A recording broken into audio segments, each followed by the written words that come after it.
신앙은 계산입니다. 우리 이제 요한복음 강의 22번째인데 제가 맨날 말씀드렸듯이 신앙이란 뭐다? 계산 능력이요. 계산을 잘해야 될까요? 잘 못해도 될까요? 잘해야 되잖아요. 그래서 오늘 맨날 제가 말씀드렸는데 사실은 우리가 계산을 잘하고 있어서 지혜롭다고 하시는 거거든요. 우리 다 같이 합독하시겠습니다. 세 절밖에 안 되니까 합독하시겠습니다. 시작. 이날 곧 안식 후 첫날 저녁 때에 제자들이 유대인들을 두려워하여 모인 곳의 문들을 닫았더니 예수께서 오사 가운데 서서 이르시되 너희에게 평강이 있을지어다. 이 말씀을 하시고 손과 옆구리를 보이시니 제자들이 주를 보고 기뻐하더라. 예수께서 또 이르시되 너희에게 평강이 있을지어다. 아버지께서 나를 보내신 것 같이 나도 너희를 보내노라. 아멘. 이제 부활절, 오늘이 부활주일이잖아요. 그러면 만약에 이제 2000년 전으로 돌아가서 오늘 예수님께서 부활하셨다면 오늘 하루에 몇 번 나타나셨을까요? 새벽에 그 여자들에게, 여인들에게 한 번 나타나시고 점심 좀 지나죠. 오후에 엠마오 가는 두 제자한테 나타나세요. 그 다음에 저녁 때 소문이 퍼진 거예요. 봤다고. 그러니까 난리가 나갖고 다 모였는데 세 번째 같은 날 저녁에 마가 다락방에 나타났어요. 그러니까 오늘 이게 세 번째 저녁에 나타나신 거예요. 그래서 첫날 제자들이 유대인들을 두려워해서 모이긴 모였어요. 야, 봤어? 봤다며? 진짜로? 근데 갑자기 예수님이 쓱 오신 거예요. 가운데로. 그러니까 사실 벽을 통과하신 거예요. 그러니까 귀신인 줄 알아요, 다들. 먹을 거 있냐? 평강이 있어요. 네, 그래서 이제 오늘 우리가 부활절에 대해서 같이 좀 계산해 보겠습니다. 자, 이 남자분이 지금 뭐 하고 있죠? 이렇게? 이거는 계산적이다, 안 계산적이다? 이분이 지금 무슨 계산을 하고 있냐면 이 계산을 하고 있어요. 누구랑 사귈까? 일단 연애를 이렇게 하면 된다, 안 된다? 아, 이건 좀 아닌 것 같아요. 그러니까 계산은 당연히 해야 되는데 이렇게 연애하는 거는 이거는 양다리도 아니고 이거는 진짜 나쁜 것 같아요. 이분 사실 속이는 거잖아요. 그런데 우리가 이렇게 계산적인 사람들을 좋아한다, 싫어한다? 그래서 옆에 분에게 한번 이렇게 진짜 계산적이시네요. 그러면 이게 칭찬일까요, 욕일까요? 사실 이게 칭찬은 아니잖아요. 그런데 기억하실 게 우리 그리스도인들은 뭐 이렇게 시장 가서 500원짜리 콩나물 이런 거 계산하지 않습니다. 사실은 성경에서 그냥 져줘라. 바가지 씌우면 그냥 이렇게 좀 당해줘라 그랬어요. 그런데 진짜 중요한 거예요. 인생에 있어서 결정적인 순간에 선택이 있어요. 갈림길이요. 청년들은 제가 청년사역 한 20년을 한 것 같아요. 진짜 오래 했는데 갈림길의 문제가 뭐냐면 결혼의 문제와 그 다음에 진로의 문제예요. 청년들은요. 그러면 우리 집사님들은 또 이런 문제들이 갈림길에 선택이 있으실까요? 없으실까요? 있으시잖아요. 예를 들어서 직장을 옮기실 때, 40, 50대, 만약에 새로운 사업을 시작하시면, 사실 아이들 진로나 이런 모든 것들이 진짜 이게 너무너무 중요해요. 이쪽으로 가면 이쪽으로 다시 돌아가기가 쉽다, 쉽지 않다? 쉽지 않아요. 그래서 인생에서 정말로 중요하다고 생각하시는 거는 반드시 계산하셔야 돼요. 제가 알기로는 우리 사랑하는 집사님들은요, 계산을 하세요. 얼마 전에도 사랑하는 자매 한 분이 아무튼 배우자 놓고 계속 기도하고 계신 분도 있고, 기도하셔가지고 응답받으신 분도 있고, 이미 예전에 기도하셔갖고 결혼하신 분도 계시고, 그래서 우리 하정이도 보고 있고, 네. 계산을 했을까요? 안 했을까요?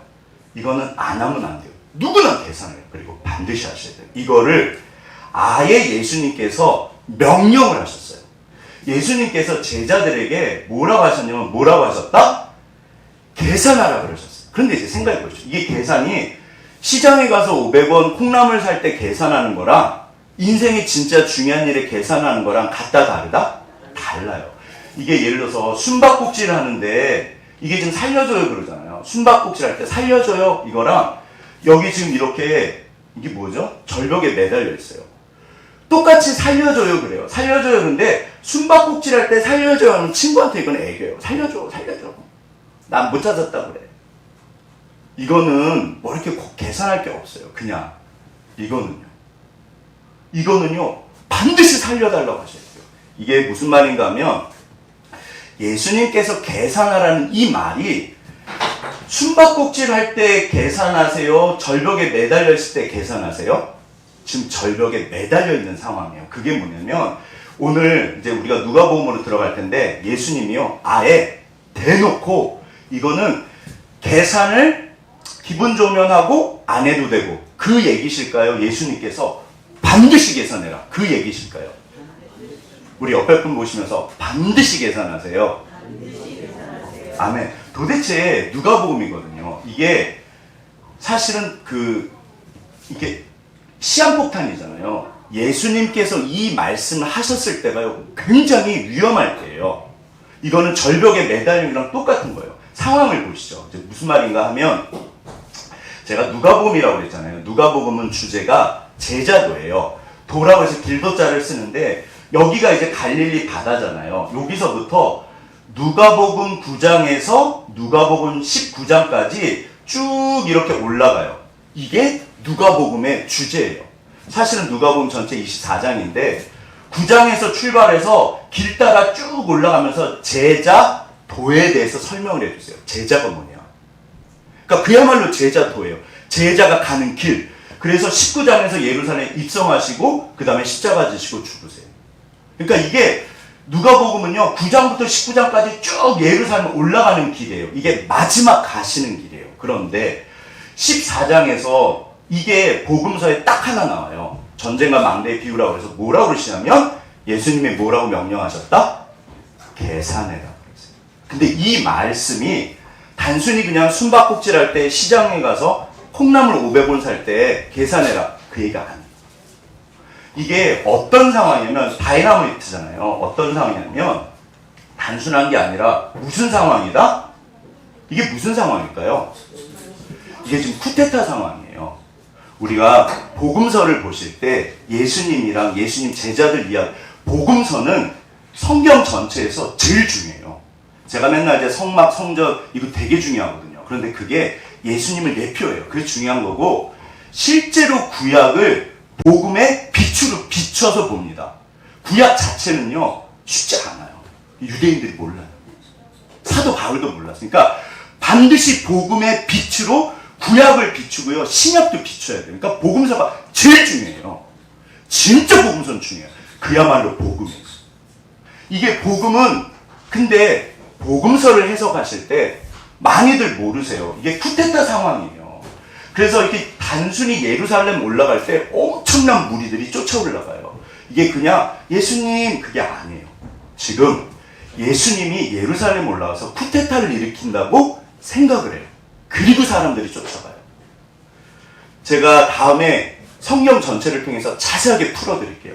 이게 배경이에요. 이거를 아셔야지 지금 폭탄이 터지기 직전이에요. 네. 우리 방 안에 폭탄이 터질랑 말랑 그러고 있는 거예요. 그러니까 지금 그 상황에서 누가복음 14장에서 오늘 이 말씀을 하세요. 이게 우리 누가복음 14장으로 잠깐 가보시죠. 이게 좀 양이 많죠?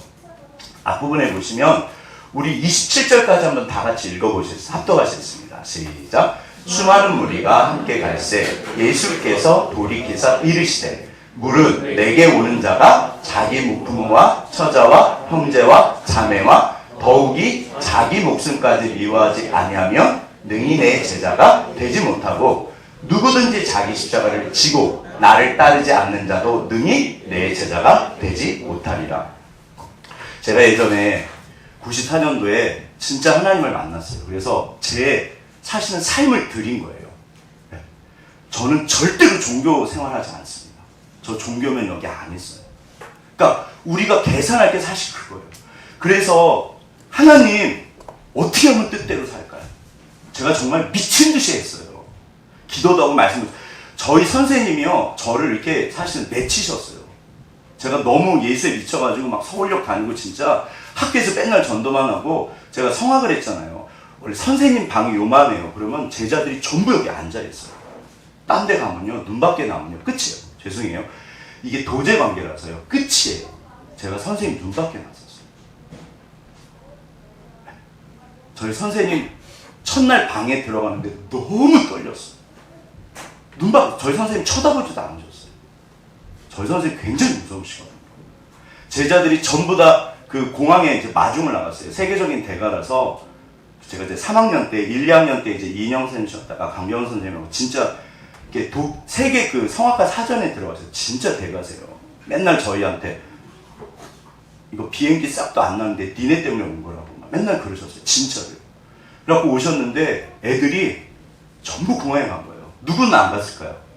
저는 안 갔어요. 저 그때 전도하고 있었어요. 제가 눈 밖에 나가지고요. 진짜 너무 힘들었어요. 저는 종교면 이 자리에 안 있습니다.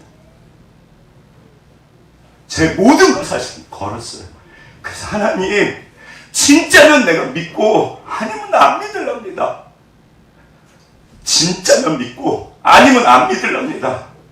나 얼마든지 착하게 살 수 있어요. 나 종교를 싫습니다. 하나님, 진짜만 가르쳐주세요. 이게 제자가요, 진짜 중요해요. 이게 그런 얘기가 아닌 거예요. 그래서 이 구절이 저한테 꽂힌 거예요. 이게 너무너무 중요해요. 제자도의 핵심이에요. 그런데 제가 이 구절을 이해를 못 하겠는 거예요. 도대체 저게 무슨 소린가? 그런데 여기 보시면 이게 쿠데타 상황이에요. 예수님께서 그냥 슬렁슬렁 얘들아 알았지? 제자도는 이런 거야. 그 얘기가 아니에요. 쿠데타로 지금 세상 모든 사람들이 로마 제국을 뒤엎을 거라고 기대를 했어요. 이게 로마 압제, 우리나라 일제처럼 압제를 받았거든요. 그래서 올라가실 때 쿠데타를 해가지고 보세요. 이게 쿠데타가 일어날 거라고 생각하고 보시면 수많은 무리가 예수님을 따라가요. 근데 막 올라가는데 예수님이 갑자기 뒤를 돌아가요. 그러면서 하시는 말씀이에요. 뭐라고 하셨냐면 내게 오는 자가 부모랑 처자식, 형제, 자매 더군다나 자기 목숨까지 미워하지 않으면 절대로 나를 못 쫓아. 이 무슨 말일까요? 사람들은 좀 쿠데타라고 생각하는데 그러니까 사람들의 오해예요. 들어보세요. 사람들의 오해인데 내가 칼을 들고 쿠데타, 봉기를 할 거야. 로마에 대항할 거야. 나 지금 따라오는데 그냥 따라오면 안 돼. 목숨을 걸어야 돼. 제자들이 그렇게 해석을 한 거예요. 실제로 그렇게 들려요. 이게 십자가가 뭐냐면 예수님 십자가는요. 오늘날 우리들이라 너무 은혜롭지만 옛날에는 사형도고요. 사형도. 교수대 보면서 누가 은혜를 받아요. 십자가만 무조건 죽는 거예요. 그러니까 제자들이 누구든지 모든 소유를 버려라. 제자들이요. 목숨 걸고 따라가는 거예요. 그럼요. 주님. 지난주가 종려주일이었어요. 호산나 호산나 버독 깔고 막 종려 가지 흔들었잖아요. 이게요. 단순한 뜻이 아니라 당신이 칼을 들고 봉기를 하면 내가 당신의 뒤를 따르겠습니다. 그 뜻이에요. 200만, 300만 명이 꽉 그런 거예요. 예수님 예루살렘 들어오실 때. 쿠데타를 일으키면 내가 기꺼이 내 생명을 드리겠습니다.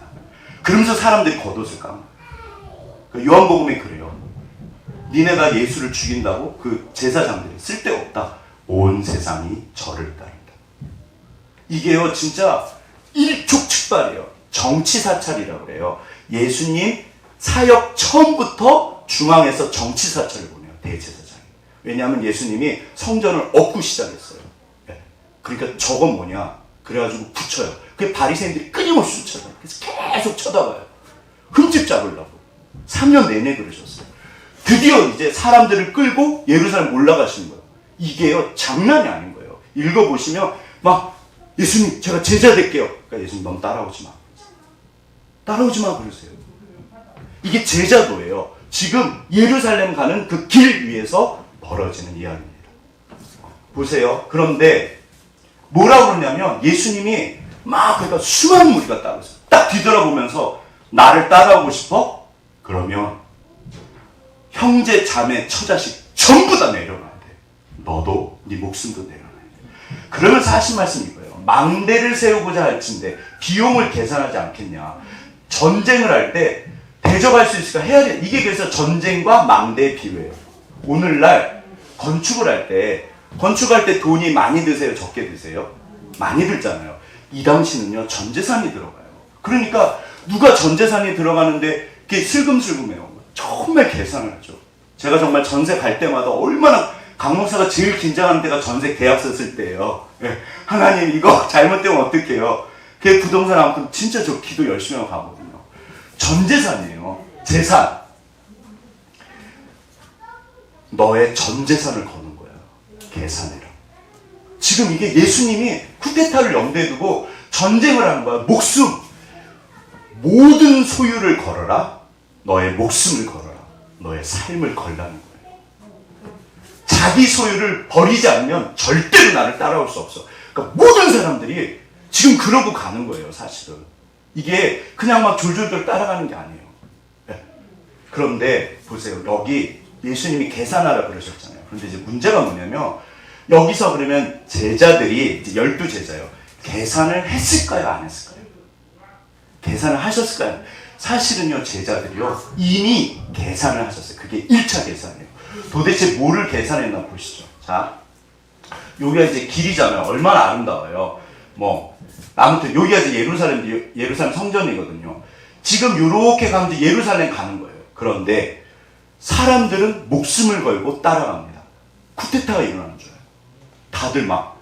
근데 마태복음 20장에서 이 길 위에서 무슨 일이 벌어지냐면 한번 보시죠. 이게 중요한 부분이에요. 저랑 같이 한번 다 같이 합독하시겠습니다. 시작. 그때 세베대 아들의 어머니가 그 아들들을 데리고 예수께 와서 절하며 무엇을 구하니 예수께서 이르시되 무엇을 원하느냐 이르되 나의 이 두 아들을 주의 나라에서 하나는 주의 우편에 하나는 주의 좌편에 앉게 명하소서. 예수께서 대답하여 이르시되 너희는 너희가 구하는 것을 알지 못하는도다. 내가 마시려는 잔을 너희가 마실 수 있느냐. 그들이 말하되 할 수 있나이다. 10 제자가 듣고 그 두 형제에 대하여 분이 예수께서 제자들을 불러다가 이르시되 이방인의 집권자들이 그들을 임의로 주관하고 그 고관들이 그들에게 권세를 부리는 줄을 너희가 알거니와 너희 중에는 그렇지 않아야 하나니 너희 중에 누구든지 크고자 하는 자는 너희를 섬기는 자가 되고 너희 중에 누구든지 으뜸이 되고자 하는 자는 너희의 종이 되어야 하리라. 이게요 26절 27절 제가 표시 안 해놨는데 이거는 절대로 잊으시면 안 돼요. 천국에서 누가 크냐, 전 예수님이 그 기준을 가르쳐 주신 거예요. 그런데 이 동상이몽이라고 그러죠. 똑같은 침대에서 잠자리에서 둘이 누워서 자는데 서로 꿈이 달라요. 똑같은 침상에서 이모, 꿈이 달라요. 생각이 달라요. 네. 제자들이랑 예수님이랑 완전히 딴 얘기하는 거예요. 보세요. 제자들은 쿠데타를 염두에 두고 있어요. 세베대 아들이 누구냐면 요한이랑 야고보의 엄마예요. 그런데 그 사랑의 사도 요한복음의 저자 요한과 야고보는요 예수님과 그 이종사촌이에요. 그러니까 예수님의 어머니 마리아랑 요한과 야고보의 어머니가 둘이 자매간이에요. 이모예요, 이모. 그러니까 지금 예루살렘 길로 올라가는데 요한이랑 야고보가 선수를 친 거예요. 자기 엄마 불러다 엄마 이리 와봐. 예수님한테 가서 부탁 좀 하게. 왜? 아이 빨리 이리 와봐. 뭐라 그런다?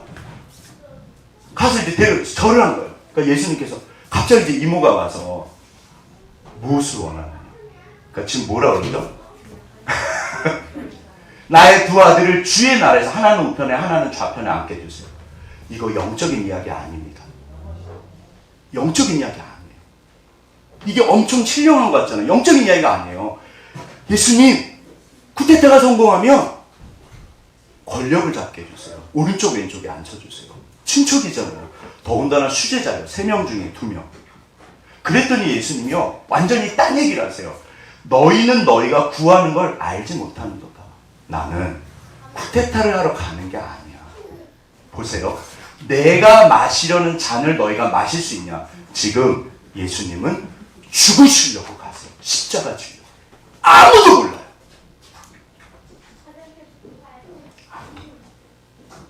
모든 사람이 예수님이 왕이 돼서 자기가 한 자리 할 거 생각합니다. 1차 계산이 뭐냐면요. 꿍꿍이들이 있는 거예요. 전부 다 자기들이 한 자리 하고 싶었어요. 그러니까 예수님께서 진짜 외로우셨어요. 아무도 예수님의 속마음을 몰랐습니다. 아무도 몰랐어요. 제자들이요. 진짜 아무도 몰랐어요. 너희는 너희가 구하는 걸 몰라. 내가 마시려는 잔을 마실 수 있어? 나 지금 죽으러 가는 건데 마실 수 있죠? 지금 완전히 딴 얘기하는 거예요. 그랬더니 보세요. 나머지 12명이 왜 막 화가 나는 거예요. 막 씩씩거리는 거예요. 왜 그럴까요? 내가 말하려고 그랬는데 나도 한 자리를 원하고 있는데 야고보랑 요한이 선수를 친 거예요. 그러니까 열받은 거예요. 저것들 뭐냐 저거. 선수를 치네? 우리도 가만히 있는데 지금 때를 보고 있는데 선수 친 거예요. 근데 보세요. 예수님께서 이 말씀을 위해서 세상의 집권자들, 권세를 부리는 줄. 죄송해요. 왜 대통령 하려고 그럴까요? 정책 끝은 대통령입니다. 모든 국가가 다 그래요. 왜 그럴까요?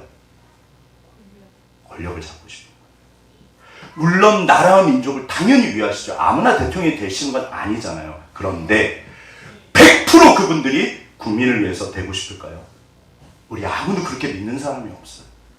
예수님이 딱 말씀하세요. 세상의 집권자들은 권세를 부리려고 위로 올라가. 너희는 절대로 부리면 안 돼. 이게 지금 그 얘기예요. 이게 제자도예요. 이게 너무 중요해요. 지금 나에게 말씀하세요.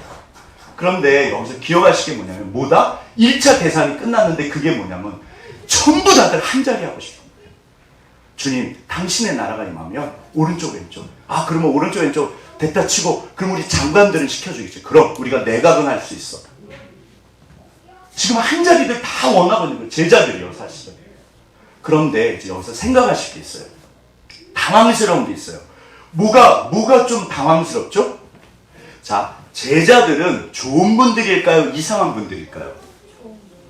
자, 우리 옆에 분, 당신이 그분이십니다. 자, 여러분, 손잡으실 필요 없고, 이게요, 결론이세요. 제자들은요, 너무너무 좋으신 분들이에요. 예수님께서요, 밤새 기도하시고 제자를 뽑으셨고, 성경에 보면, 이게요, 그 수제자 베드로, 그 다음에 3명의 제자, 야고보, 요한, 그 누구죠? 베드로. 그 다음에 12제자가 있고요. 그 다음에 70인의 제자가 있고요. 120문도가 있고요. 500명. 그러니까 제자가 엄청 많았어요. 그 중에서도 고르고 골라서 12명을 추리신 거예요. 예수님이요, 절대 아무나 뽑지 않으세요. 우리가 착각하는 게 뭐냐면, 어떤 분들은 무식한 베드로, 어부라고 그래요. 그거 진짜 무식한 말이에요. 절대로 제자들은요, 결론이에요. 너무너무 좋으신 분들이세요. 한번 들어보시죠. 이유가 뭐냐면, 여기가 이제 가버나움이에요. 여기가 이제 갈릴리 바다예요. 갈릴리 호수. 이게 오늘날 풍경이에요. 산에서 찍은 건데, 이 가버나움인데, 요 갈릴리 바다를 중앙으로 자르면 요쪽이 가버나움이고 건너편이 벳사다예요. 그래서 고라신, 가버나움, 여기가 예수님이 주로 거하시면서 사역하셨던데요. 나사렛 고향은 저쪽 위에 있어요. 산동네. 그러니까 여기 이 갈릴리 호수 바다에서 가장 번화한 데요. 중심 도시예요. 우리나라로 치면 서울, 저기 경상도로 치면 부산이요. 전라도로 치면 어딜까요? 광주인가요? 가버나움이 여기서 제일 중요한 도시예요. 여기서 사역을 하세요. 사역하시고 가버나움, 사역하시고 그래서 여기서 거하세요. 여기 베드로도 있고 안드레도 있고 전부 여기 살아요. 그런데 보시죠. 자, 우리가 생각할 게 뭐냐면 지금 요 가버나움은 여기가 예루살렘이거든요. 요 19번이 예루살렘이에요. 18번은 이제 여리고인데 여기 예루살렘으로 지금 올라가시잖아요. 그러면 여기 가버나움은 밑에 있다, 위에 있다? 네. 죄송합니다. 밑에 있잖아요. 요 갈릴리 바다 호수. 요게 요거거든요. 그러면 9장에서 출발해서 19장까지 올라가세요. 그래서 14장에서 지금 뭐라 그러냐면 거의 이 예루살렘 거의 다 오셔가지고 지금 이 얘기를 하시는 건데 혹시 이 뭔지 아시나요? 누구죠? 독수리 오영재. 제가 어렸을 때 진짜 우리 전도사님 독수리 오영재 아세요? 어렸을 때 좀. 아, 그러세요? 유선이 알아? 모르죠. 아멘. 자, 우리 어른들은 다 아시죠? 제가 진짜 독수리 오영재를 너무 좋아했어요. 정말 재밌었어요. 이 말씀 왜 드리냐면 독수리 오영재는 몇 명이다? 5명. 자, 보세요. 예수님의 첫 번째 제자들은요 12명이 아니에요. 예수님의 원래 첫 번째 제자는요 몇 명이었다? 5명이었어요. 요한복음 1장에 나옵니다. 요한복음 1장에 보면 여기 18번 보이시나요? 여기가 참 여리고요. 여리고. 그 예루살렘 바로 여리고인데 요 건너편이 베단이에요. 요단강 여리고 앞에 요단강에서 세례 요한이 세례를 줍니다. 근데 여기 요한복음 1장에 보면 안드레랑 요한, 예수님의 제자들이 등장해요. 근데 원래 이분들 고향은 어디다? 여기요. 그럼 왜 여기서 지금 있을까요? 안드레랑 요한이랑 베드로랑 이분들이 다 지금 여기 계세요. 예루살렘에 올라와 계세요.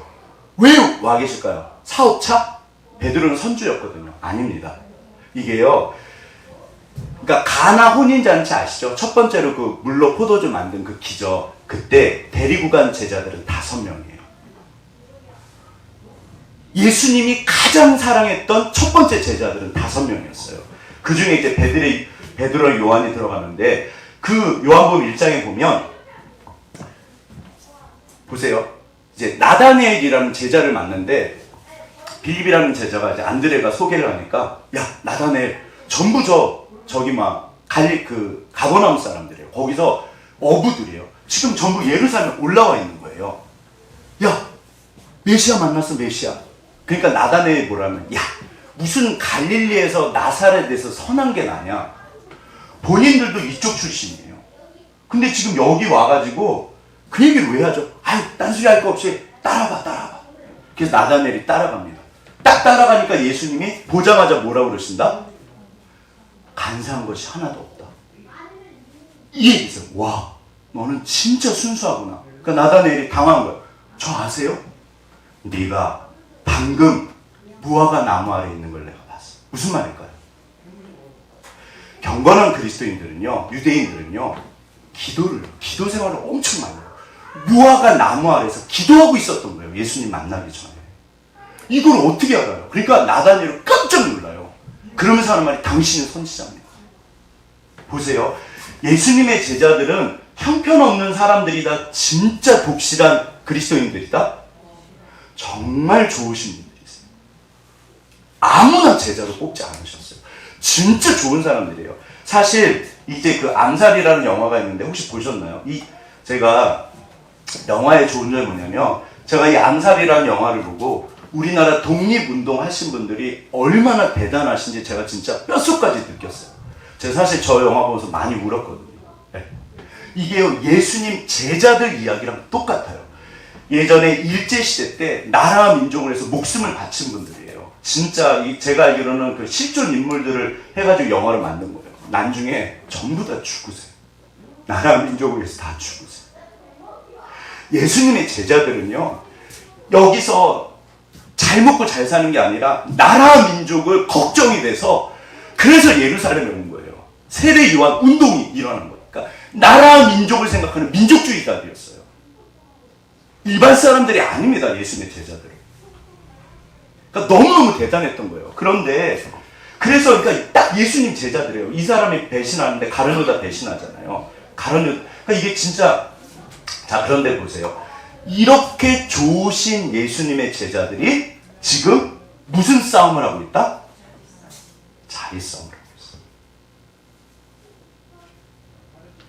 있어요. 죄송합니다. 운동권은 제가 진심으로 존경해요.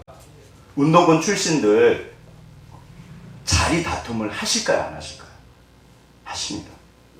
사람은 예외가 없어요. 제가 알기로는 거예요. 절대 쉽지 않아요. 기억하실 게 있어요. 이게 신앙생활에서 어려운 게 뭐냐면, 자, 이 물이 맑게 보이세요? 더럽게 보이세요? 엄청 맑잖아요. 자, 우리 옆에 분, 당신이 그렇습니다. 당신은 정말 맑으세요. 간사한 것이 하나도 없구나. 너무 순수하구나. 진심으로요. 진짜 제가 우리 집사님들 너무 존경해요. 네.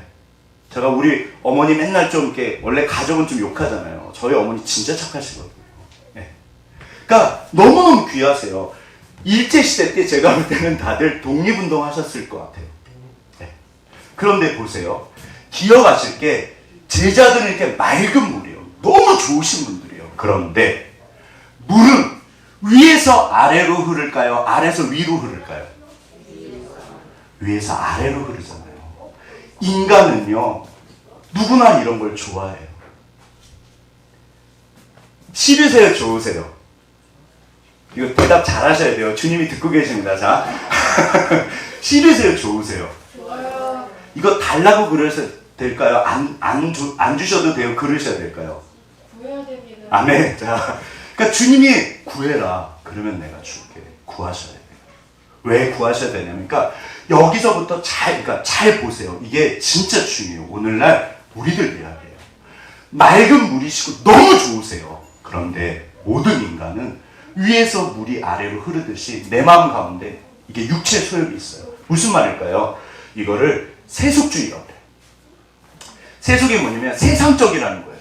그런데 이게 교회학자들이 오늘날 한국교회를 망치고 교회사 전체를 통해서 교회를 예수님 이후 초대교회 때부터 지금까지 교회를 망친 게 세속주의예요. 근데 이게 무슨 말인가 하면 그냥 쉽게 말해서 세상적이라는 거예요. 자, 그러면 세상적인 거는 자연스러운 걸까요? 부자연스러운 걸까요? 이게 자연스러워. 이게 자연스러워. 누구나 좋은 집에 예를 들어서 지금 우리 유선이랑 우리 아들도 재수하고 있거든요. 우리 아들은 삼수를 안 해요. 재수도 아니고. 자, 좋은 학교 가는 거를 기도해야 될까요? 안 해도 될까요? 이거 반드시 하셔야 돼요. 이 자신이 없으시면 안 돼요. 기도하실 때 주님의 뜻을 알고 기도하셔야 돼요. 자, 저를 따라해보세요. 기도해야 됩니다. 반드시요. 왜냐하면 보세요. 근데요, 세속주의가 교회를 망치는 제일 큰 주범이에요. 여전히 우리 교회도 세속주의가 있다 없다?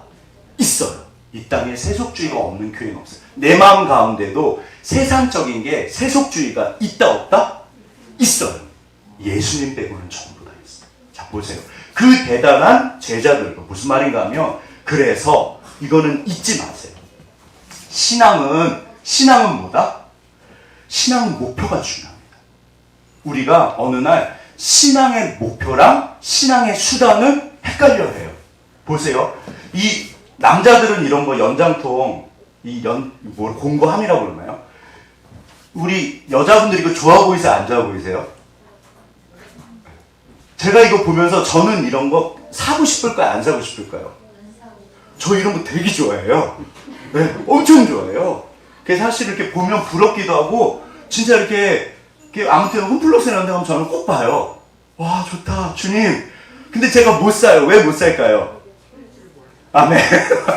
저 쓸 줄을 몰라요. 이거는 수단입니다. 목표가 아니에요. 신앙의 수단과 목표가 바뀌면요, 난리가 나요. 그게 세속주의. 보세요. 이거는 신앙의 목표가 아니에요. 신앙의 수단이에요. 하나님께서 뭐 진짜 돈도 주시고 명예도 주시고 권력도 주시고, 그러면 그리스도인들은 정치하면 안 되나요? 절대 그렇지 않아요. 그리스도인이 정치를 해야 돼요. 그리스도인이 기업을 해야 되고 그리스도인이 잘 돼야 돼요. 왜요? 우리 목표가 달라요. 이게요, 정말 조심하셔야 돼요. 마귀가 어느 날 이렇게 맑은 사람들을요, 예수님의 제자들을요, 싹 바꾸세요. 나라 민족이 목표였는데 어느 날 자기가 목표가 돼요. 그 싸움. 반드시 타락합니다. 예수님이 그러세요. 신앙의 목표는 그게 아니야. 그러니까 얼마든지 주세요. 하나님이 얼마든지 주세요. 사실은 주시려고 그러세요.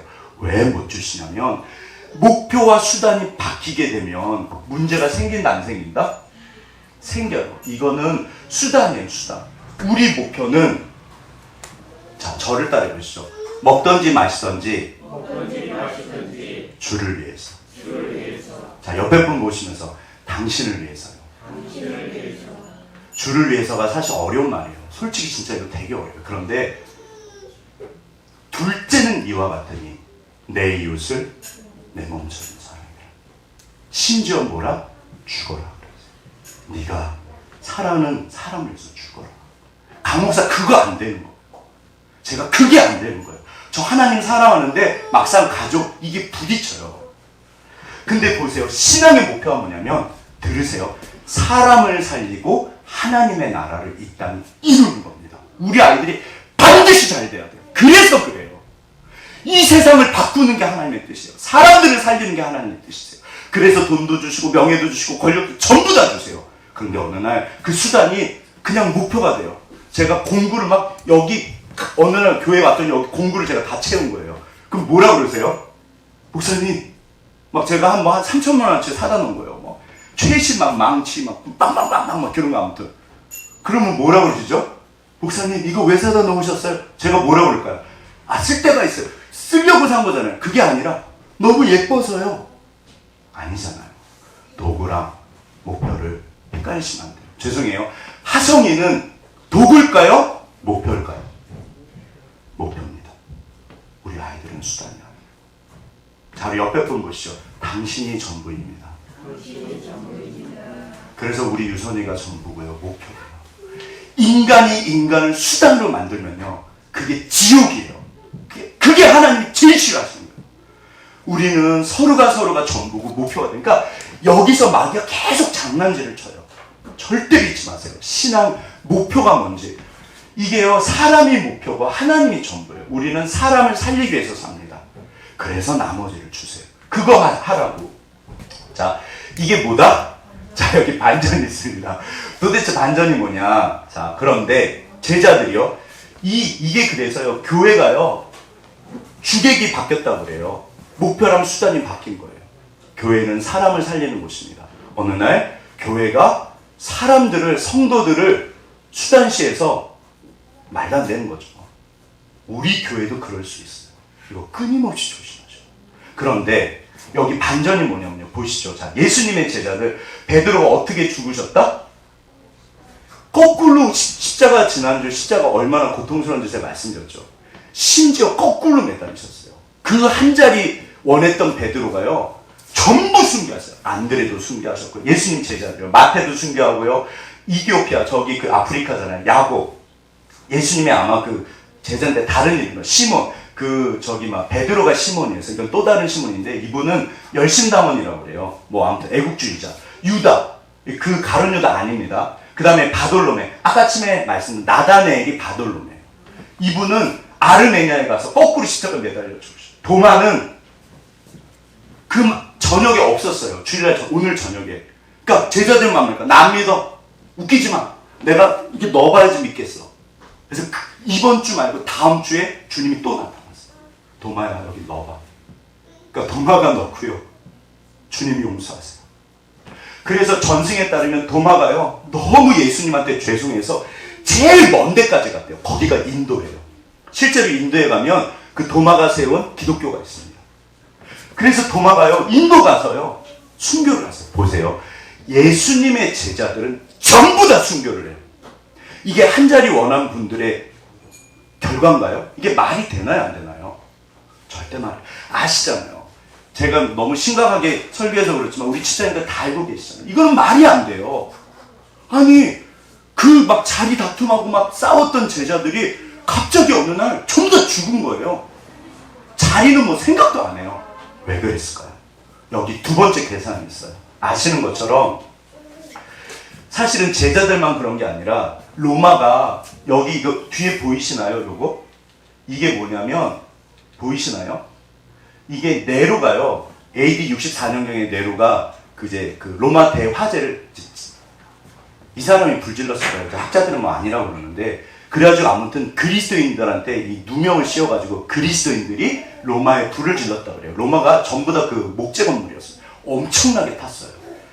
이거를 그리스도인들이 불질렀다 그래가지고요, 정말 엄청나게 잡아 죽여요. 그래서 로마 사람들이 볼 때도 심하다 싶을 정도로 죽였어요. 꼬챙이에 꽂아가지고요, 저녁에 횃불로 써. 그리스도인들 정말 어마어마하게 죽었어요. 왜 그랬을까요? 그런데 이 그리스도인들이요, 이제 사실은 이렇게 죽은 게 아니라 여기서 그 사자 밥으로 죽어요. 그러니까 로마 사람들이요, 정말 잔인해요. 인간이 사자에게 잡아 먹히는 걸 보면서 즐거워했어요. 요 앞에서. 이게요, 그 오늘날 축구 전용 경기장이 똑같아요. 귀족일수록 1층으로 와요. 앞에서 보는 거예요. 그래요. 퍽 치면요, 여기 창자가 쫙 찢어져요. 이게요, 그 사자나 그 호랑이의 이 발 힘은요, 장난이 아니래요. 타이어 있죠? 자동차 타이어.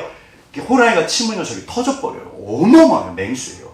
그런데 죄수들은 이런 맹수한테 잡아먹힐 때 막 고통스러워하면서 죽는데, 그리스도인들은요, 여기 앉아있는 로마의 귀족들을 향해서 뭐라고 그랬냐면, 용서합니다. 그리고 오히려 축복하면서 죽었대요. 싫어합니다. 그래서 로마의 귀족들이요, 그거를 보고 충격을 받은 거예요. 저 인간들 뭐냐, 저것들 뭐냐, 기분이 나쁜 거예요.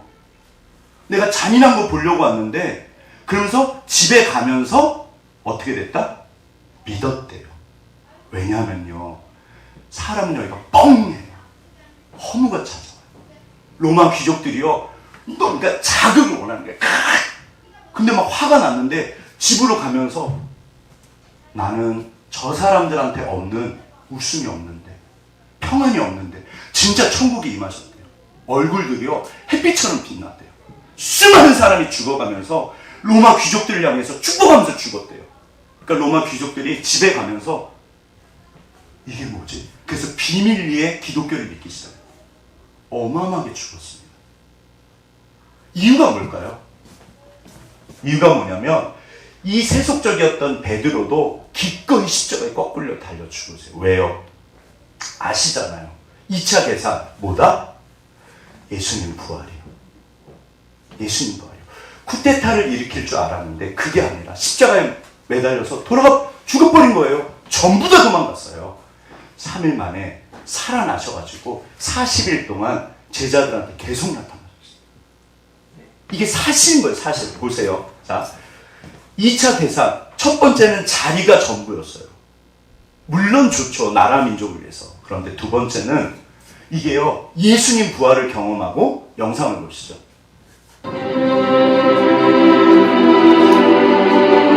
그가 자기 땅에 오셨으나 그 백성들을 영접하지 않았다. 그가 세상을 지으셨으나 세상은 그를 알지 못했다.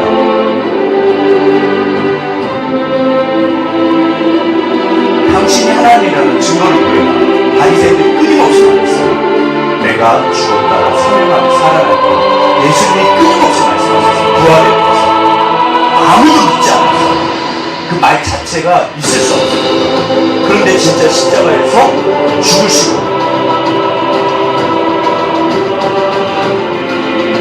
정말로 진짜 죽으셨잖아요. 그런데 다시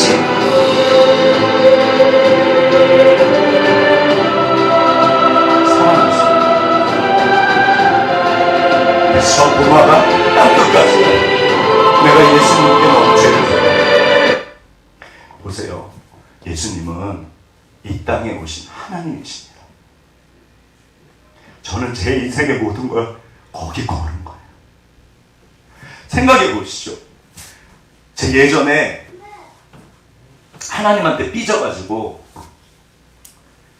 하나님 나 이제부터 하나님 안 믿으랍니다. 살아계신 건 믿었어요. 그래서 그러니까 애가 삐지면 방에 꽝 들어가잖아요. 제가 진짜 하나님한테 삐져갖고 막 화내면서 하나님 나 이제부터 교회 안 나가랍니다. 저 내버려 두세요. 하나님이요 그랬어요. 진짜로요. 그래갖고 2주를 교회를 안 나갔어요. 무슨 일이 벌어지냐면 여기가 너무 험한 거예요. 살 수가 없는 거예요.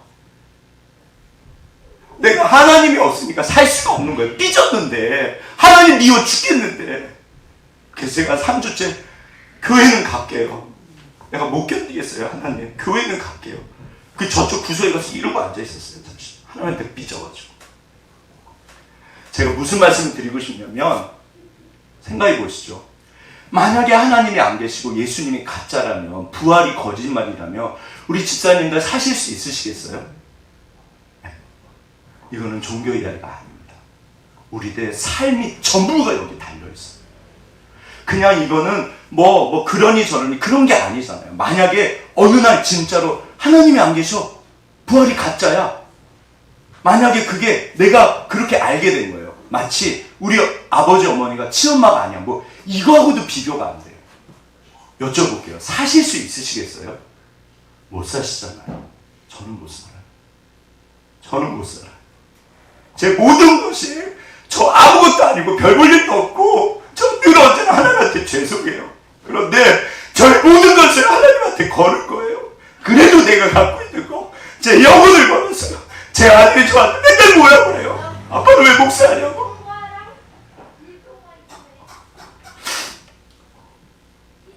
근데 종교가 아니에요. 하나님이 진짜로 살아계시고 부활이 진짜인 거예요. 이 땅에 하나님이 오신 거예요. 종교가 아니에요. 이거 종교 아니에요. 우리 집사님들 충분히 착하세요. 충분히 착하세요. 네, 교회 안 오셔도 제가 볼 때 충분히 착하세요. 그 얘기가 아닙니다. 기억하셔야 돼요. 자, 여기 거북선은 누가 만들었다? 이순신 장군이 만들었다. 자, 옆에 분에게 한번 보셨습니까? 자, 이순신 장군 반드시 보셨나요? 이거는 역사적 사실일까요? 만든 이야기일까요? 이건 사실이에요. 역사책에 기록되어 있어요. 이거는 빼도 박도 못해요. 수많은 역사책이 이야기를 해요. 들으세요. 예수님의 부활은 역사책에 기록되어 있어요.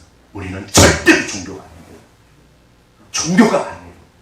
로마의 타키투스라고 되게 유명한 역사가도 있고 요세푸스라고 책도 있어요. 반기독교적이에요. 이런 분들이요. 전부 기록을 해놨어요. 예수쟁이들. 이거는요. 정말 예수님이요. 종교가 아니라 진짜로 부활을 하신 거예요. 그래서 제자들이요. 어느 날 전부 다 바뀌어버려요. 기꺼이 죽어요. 왜? 사실이니까. 사실이니까요. 자, 그런데 만약 부활이 없다면 무슨 일이 벌어질까? 자, 여기 보시죠. 자, 부활이 없다면 무슨 일이 벌어질까요? 뭐다? 먹고 죽자. 여기도 먹고 죽자예요. 먹고 죽자, 먹고 죽자, 먹고 죽자. 맥도날드 먹고 죽자. 오늘 먹고 죽는 거야. 먹고 죽자. 이번 생은 틀렸나 봐. 먹고 죽자. 소주도 먹고 죽자. 자, 먹고 죽자. 특징이 뭐다? 먹고 죽자. 이거 좋은 말일까요? 나쁜 말일까요? 이게 사실은요. 세상 분들이 술 드실 때 먹고 죽자 그래요. 근데 이거 누가 죽으려고 그래요. 그냥 사실 어떻게 보면 제가 볼 때는 하나님을 모르시는 분들은 그럴 수 있어요. 낙이 없잖아요. 그런데 자 보세요. 먹고 죽자. 한 번 사는 인생. 생각해 보시죠. 근데 이 말은 교회에서 하면 될까요? 안 될까요? 안 되잖아요. 이거를 고린도 교회에서 이야기를 합니다. 자, 다 같이 한번 우리 빨간 글씨 파란 글씨 한번 읽어보겠습니다. 시작. 내일 죽을 터이니 먹고 마시자. 고린도 교회에서요. 어떤 사람들이요. 부활이 없어. 무슨 소리 하는 거야? 사도 바울이요. 고린도전서 15장 부활장 열받은 거예요. 너희 중에 어떤 이들이 부활이 없다는구나. 죄송해요. 한번 읽어보세요. 엄청 과격해요. 말이 되냐. 자, 여기 보시면 이분들이 계산을 잘못한 거예요. 네. 예를 들어서 10원에 0이 하나 붙으면 100원이고 뭐 이런 거야 0 붙여도 얼마 손해가 안 나지만 10억, 100억, 1000억에 끝에 0 하나를 붙였다 뗐다 잘못 붙이면 무슨 일이 벌어진다? 어마어마하잖아요. 고린도 교인들이요 계산을 잘못한 거예요. 무슨 계산을 잘못했냐면 우리 저기 뭐 분홍색 글씨 읽겠습니다. 시작. 죽은 자가 다시 살아나지 못한다면 부활이 없다면 먹고 죽자. 뭐 그냥 살다 죽는 거지. 이게 세상 분들 사실은 밑에 깔려 있어요. 그러니까 세상 분들을 욕할 이유가 하나도 없는 거예요. 모르셔서 그래요. 알고 누가 그래요. 한 번 죽는 것은 사람에게 정하신 것이고 그 후에는 하나님 앞에 선다. 만약에 이거를 진짜로 알면 누가 예수님을 하나님을 안 믿어요. 몰라서 그래요. 그러니까 세상 분들을 욕할 필요가 없고요. 몰라서 그러세요. 그런데 이제 보세요. 우리는 계산을 잘해야 되잖아요. 저랑 같이 조금만 더 계산해 보시죠. 자, 제가 맨날 구름은 하나님으로 표현을 해요. 하나님께서 살아계시다, 안 살아계시다? 살아계시다. 아멘. 우리 옆에 분 보십니다. 당신은 너무 축복이십니다. 당신은 진짜 축복이세요. 네. 제가 볼 땐 우리가 이 땅 떠나면 그때 이제 100% 알 것 같아요. 주님, 진짜 천국이 있었네요. 당연히 믿으시죠. 근데 보세요. 제가 당구장을 왜 보여드린다? 당구장은 보통 2층에 있어요. 2층이나 3층. 1층에 없어요. 혹시 우리 동네 당구장이 몇 개인지 아신다 모르신다? 모르시죠? 그런데 예를 들어서 당구장이 요즘에 1층에도 있더라고요. 지하에. 여긴 지하네요. 근데 보시면 눈에 들어온다 안 들어오신다? 안 들어오세요. 왜 안 들어오실까요? 관심이 없으니까요. 제가 강 목사가 하도 당구장 얘기를 하니까 이제 어쩌면 어라? 우리 목사님 말한 거네? 저게 당구장이네? 그러실 수 있어요. 일반 분들은요. 당구장 당구가 뭔지도 모르세요. 이 말씀을 왜 드리냐면 세상 분들은 하나님께 관심이 없어요. 하나님이 살았다, 뭐 안 계신다? 아예 관심이 없으세요. 그냥 아예 모르세요. 자, 근데 우리는 계산을 해야 되잖아요. 계산을 해보시죠. 제가 이것도 맨날 드리는 예화예요. 한번 계산해 보시죠. 이 손목시계 명품 엄청 비싼 거. 그런데 손목시계는 이 부품이 2,000개, 3,000개래요. 제가 이거 기억나시죠? 하나님이 없다고 말씀하시는 분들은 생각해 보시죠. 이 온 세상이 날아다니는 새 이제 봄이 왔습니다. 꽃도 있고 뭐 아무튼 우주 만물, 살아있는 생물. 어떻게 저런 세상이 만들어졌다? 하나님 안 믿는 분들은 저절로요. 그냥 진짜로요. 이게 전 세계에서 제일 똑똑한 사람이 한 말이에요. 진화론에 있어서 리차드 도킨슨이라고 제가 맨날 말씀드렸잖아요. 그 양반이 하신 말이에요. 저절로 그냥 진짜예요. 이거 전부 그분 책에 나오는 이야기예요. 네, 제가 얼마나 계산을 많이 할게요. 하나님 진짜면 믿고 아니면 안 믿으랍니다. 제가 정말 미친 듯이 계산했어요. 제가 할 수 있는 최대한 다 뒤져봤어요. 없다는 분들의 말도 다 들어봤어요. 나름대로. 자, 그분 이야기예요. 그 리처드 도킨슨이라고 그 똑똑한 분이 뭐라고 했냐면 이 시계를 다 풀러요. 부품을. 진짜 시계는 막 부품이 되게 오밀조밀하잖아요. 이거를 컵에다 넣고 막 흔들어요. 그래갖고 탁 이렇게 하면 그 순간에 조립이 된다 안 된다? 자, 이거 한번 대답해 보세요. 흔들어요. 100번은 좀 불안하니까 한 200번. 조립이 될까요? 안 될까요? 안 되죠. 리차드 도킨슨은요, 된다 그래요. 세상이 그렇게 만들어졌어. 이거 믿으실래요? 안 믿으실래요? 제가 리차드 도킨슨가 하나님 없다는 분이에요. 진화론자. 교회 엄청 욕합니다. 제가 그분 책을 읽고 나서 결론이 뭐였냐면 저보다 그분이 믿음이 훨씬 좋으세요. 하나님이 없다고 믿으세요. 속지 마세요. 하나님 없다는 분들한테 가서 여쭤보세요. 저한테 증명해 주시면 제가 당장 교회 안 다닐게요. 제가 당신한테 뭐 10억을 드릴게요. 전 재산 다 드릴게요. 설명해 주세요. 어떤 사람도 설명 못합니다. 리차드 도킨슨도 설명 못해요. 네? 사실 보세요. 이게 한 부품이 시계는 2, 3천 개래요. 자동차는 2, 3만 개래요. 10배쯤 많대요. 그럼 이제 보세요. 비행기는요. 비행기가 20만 개, 30만 개래요. 이게 10배쯤 많대요. 그런데 이게 이제 엔진 같은 경우 복잡하다, 안 복잡하다? 복잡하잖아요. 이것도 리차드 도킨슨 그분이 하신 말씀이세요. 그분 책에 다 나와요. 뭐라 그러냐면 이분이 이렇게 얘기를 해요. 고물상에 가라. 고물상에 가서 고물이 쌓여 있으면 그 사라는 거예요. 들어보시죠. 그냥 재밌는 얘기예요. 어느 날 이게 쇠로 됐으니까 이게 회오리 바람이 이렇게 갖고 하늘로 올라가려면 쉽다 어렵다? 우리나라에서는 그런 회오리 바람 없을걸요. 이게 리차드 도킨슨 뭐랬냐면 어느 날 회오리 바람이 확 해서 이게요 전부 다 하늘로 올라가요. 전부 제가 만든 얘기가 아니에요. 그분 이야기예요. 세상이 어떻게 만들어졌는지를 설명하는 이야기예요. 전부 다 하늘로 올라가서 떨어지면서 착착착착착 맞춰져요. 그래갖고 땅에 탁 떨어졌더니 뭐가 됐다? 비행기가 된 거예요. 그분 책에서 하는 말이에요. 그렇게 세상이 만들어진 거야. 자, 믿으실래요? 안 믿으실래요? 이거를 영국의 유명한 데 옥스퍼드 대학교 세계적인 석학이에요. 그 양반이 거기 교수만 아니면 지나간 사람이 그러면 전부 미쳤다고 그래요. 도움가 아니에요. 이게 세상에서 제일 똑똑하다는 사람이 세상이 어떻게 만들어졌는지 하나님 없이요 설명하는 말이에요. 믿으실래요? 근데요 사람은 비행기보다 복잡할까요? 단순할까요? 억만 배는 복잡해요. 절대로 불가능해요. 우주, 이거는 근데 사람 문제가 아니고요. 우주 문제로 가요. 우주가 어떻게 시작됐냐. 우주의 기원 문제예요, 사실. 원숭이가 뭐 사람 됐다. 절대 진화론이 그거 아니에요. 이거요, 아무도 설명 못합니다. 그냥 하나님이 없다 그래요. 저절로 뻥! 이분들의 계산은요, 이건 아니에요.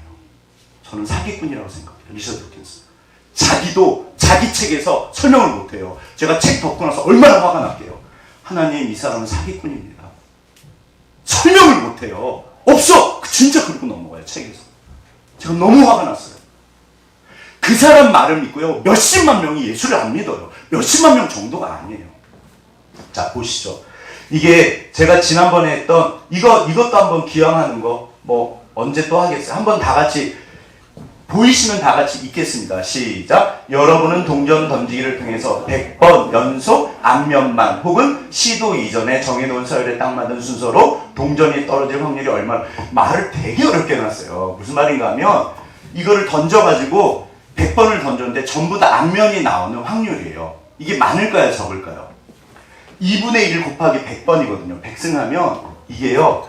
이 확률이 얼마나 적냐면 확률적으로 100억 명의 사람이 1초에 한 번씩 동전을 돌려서 24조 년을 돌려야지 한 번 나온대요. 확률적으로. 그럼 보세요. 이 동전 던지는 거 이것도 불가능하잖아요.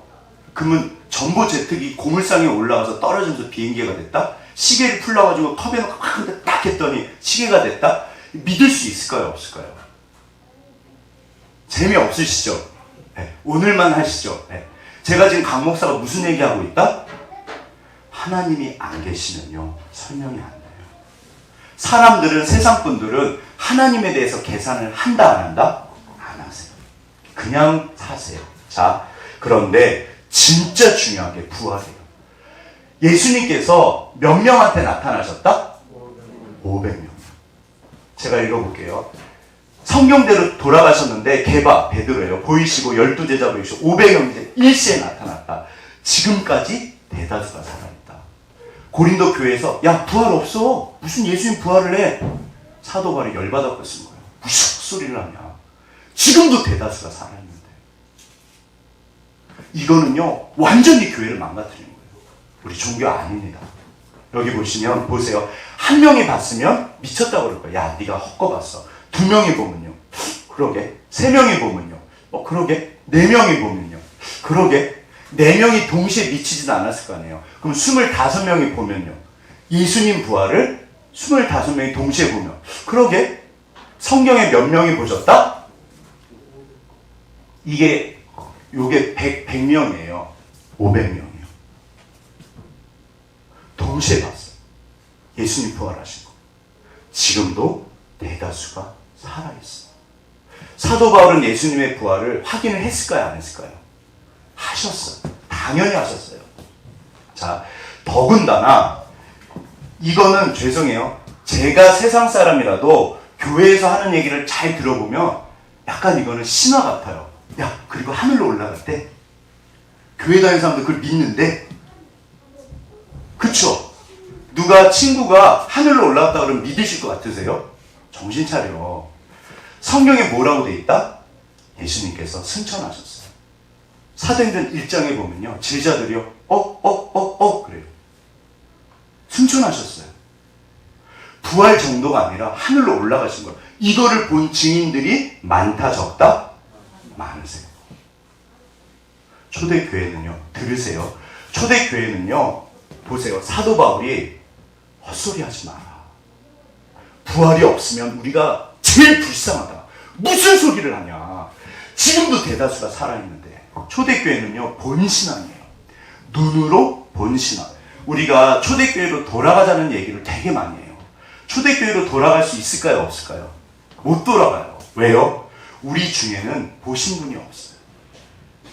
우리 중에는 예수님을 이 땅에 오신 하나님을 만진 사람도 없어요. 요한 1서에서 사도 요한이 얼마나 감격하게요. 내가 예수님을 손으로 만졌어. 네. 보신 분도 없고 예수님을 경험한 분도 없기 때문에 우리는 절대로 초대교회로 돌아갈 수 없어요. 우리들의 신앙은 뭘까요? 들은 신앙이에요. 그 예수님을 보고 경험하신 분들이 증인이라고 그러잖아요. 그래서 부활절이 중요해요. 전해준 거예요. 내가 예수님을 봤어. 하나님 이 땅에 사람으로 오셨어. 이게 요한복음이에요. 그래서 오늘 우리들의 신앙은 보세요. 자, 이제 계산을 하셔야 된다, 안 하셔도 된다? 해야 된다. 아멘. 그러니까 이미 계산이 우리가 다 끝나 있어요. 제가 여쭤볼게요. 예수님 떠나서 하나님 안 믿으시고 사실 수 있으세요? 없어요. 우리 없어요. 솔직히 우리는 죄송해요. 제가 볼 때는 이미 하나님의 사람이고 이미 코가 깨신 거예요. 그러니까 우리가 교회를 떠난다, 하나님을 안 믿는다, 마음이 불편해서 못 견디세요. 그러니까 어차피 우리는 죄송합니다. 자, 옆에 분 보시면서 베린몸입니다. 우리는 어차피 하나님 믿어요. 천국에 가요. 문제는 사실은 저도 그랬지만 이게 세상이랑 양다리를 거쳐서 이게 사실은 좀 그래요. 갈림길에서 항상 헷갈려요. 근데 주님이 진짜 주신다니까요. 돈을 원하시면 구하시면 돼요. 하나님, 이거 주님 위해서 필요합니다. 그러니까 우리가요, 반드시 계산을 하셔요. 하나님 진짜인가? 이 땅에 사람으로 오신 하나님. 죽으시고 부활하셨고 승천하셨어요. 내가 다시 올 거예요. 한 번 죽는 것은 사람에게 정하신 것이고 그 후에는 반드시 하나님 앞에서. 세상 사람은 관심도 없어요. 죽고 나면 해볼라 그래요. 우리는 여전히 갈림길에서 계산합니다. 자, 예수님의 부활은 너무 중요해요. 다 끝났어요. 이게 뭘까요? 이게 이제 골 넣은 거예요. 이분 표정. 네. 보이시죠? 이분 표정이 역전의 하나님을 모든 확 뒤집어 버려요. 우리가 이 땅을 떠나서 죽고 나서 주님 앞에 갔을 때 계산을 하는데 부활이, 신앙이, 성경이, 말씀이 모든 거의 기준입니다. 죄송해요. 저희 선생님이랑 저랑 제 제자들이랑 선생님 좋은 친구들이요. 전부 교회 다녀요. 이 노래하는 사람들은요. 전부 교회 다녀요. 하나님 앞에 갔을 때 뭐라고 그러실까요?